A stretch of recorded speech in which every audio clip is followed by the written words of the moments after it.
On October 25th, 2006, after a long night of breathing and pushing, Anna Catherine Sidinsky had her first child, a daughter. Anna never wore sunscreen. She didn't feel as if she needed to take too much care of her appearance.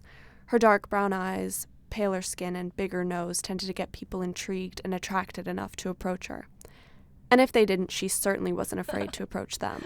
Anna never found herself applying anything before going out, other than a spritz of Outremer, eau de toilette vanille.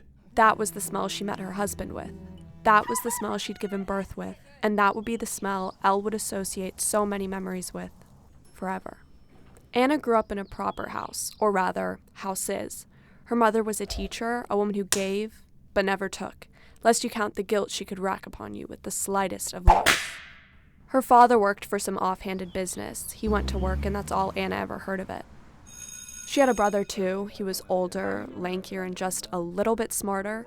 She could squint really hard and pretend he was a turtle. A talking turtle. Although Anna never lived in a house for more than a few years, she found herself constantly surrounded by the same things. A small neighborhood where kids could play on the street, a big front yard, and the same ghost in her closet at every house. And soon, she would begin to seek out change. Anna would find herself sitting in bed next to her husband, Elle fast asleep on her lap, and Anna wouldn't be able to stop thinking about what she wished her parents had done for her. What little things could Anna have taken from her childhood? What manifestations did her parents induce upon her at such a young age?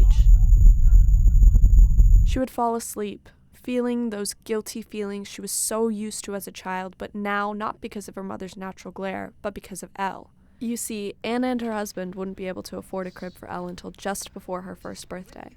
This would result in those guilty feelings. Now she's connected Anna. You can't just put her in a crib and take her away from everything she knows, she would think to herself, remembering those nights when she found out she was moving only because she could hear her parents screaming about it behind a closed white door. The betrayal of a secret being kept from you, the heart-wrenching pit of being ripped from somewhere you just began to grow. Elle would never feel that. When Anna met her husband, she was happier than she had been in her entire life. She was working a job most people could only dream of. She was living with a much older woman who was practically her best friend. And most importantly, for the first time in her whole life, she wasn't depending upon anyone. She knew what she wanted and she wasn't going to settle for anything less. So, when she saw a skinny, awkward guy with thin, square glasses, a British accent, and more freckles than you could count, she knew. And she was right. Anna got pregnant just under a year into their relationship, and they got married in a courthouse parking lot 2 weeks later after an unfortunate encounter with the United States Border Patrol. Living in Los Angeles with no money, Anna and her husband would live in a one-bedroom, one-bath condo apartment for 3 years. Now the average duration of staying in a home for Anna. They would move a week after the rent went up. It would be in that apartment that Anna would put Elle in her first ever crib and find a small brown curved stone with tied cotton strands at the end and know exactly what to do.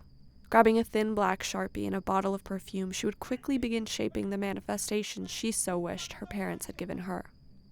Blowing on the stone and walking back to the crib, she would kiss the baby's head and place the stone in the palm of Elle's hand.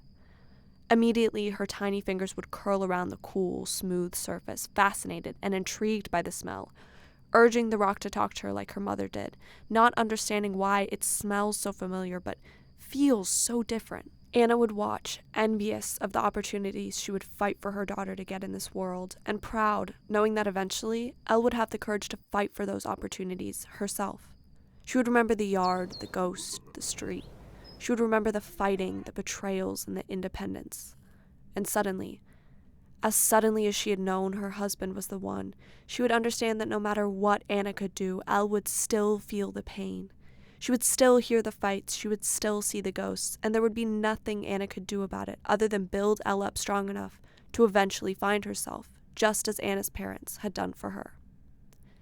And with that, Anna kissed Elle's head for the final time that night, and left her with happiness in the palm of her hand.